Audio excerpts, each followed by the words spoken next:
My name is M. Vaishna. I am studying in 9th class at KGBV Adakar. Today topic Veer Bal Divas. దేశ నిర్మాణంలో పిల్లల పాత్ర. దేశ నిర్మాణం అనేది ఒక వ్యక్తి చేసిన పని కాదు, ప్రతి పౌరుడి సహకారంతో జరిగే ప్రక్రియ.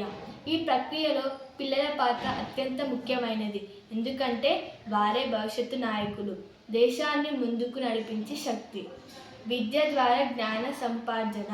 పిల్లలు తమ విద్యను శ్రద్ధగా అభ్యసించాలి. మంచి విద్య ద్వారానే జ్ఞానాన్ని సంపాదించి దేశ సమస్యలను పరిష్కరించగల సామర్థ్యాన్ని పెంపొందించుకోవాలి. విద్య అనేది మార్పుకు శక్తివంతమైన సాధనం. నైతిక విలువలు మరియు క్రమశిక్షణ. చిన్నతనం నుండే నైతిక విలువలు క్రమశిక్షణను అలవర్చుకోవడం చాలా అవసరం. ఇది వారి వ్యక్తిత్వాన్ని నిర్మించడమే కాకుండా దేశ పౌరులుగా వారి బాధ్యతను గుర్తు చేస్తుంది.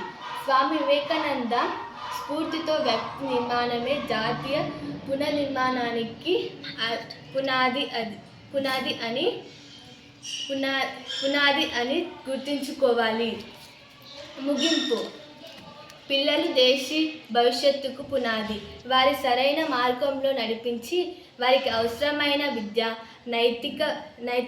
నైతిక విలువలు అందిస్తే వారు దేశ నిర్మాణంలో తమదైన ముద్ర వేసి భారతదేశాన్ని గొప్ప శక్తిగా మారుస్తారు. ఇంతటితో నా చిన్న ఉపన్యాసాన్ని ముగిస్తున్నాను. ధన్యవాదాలు.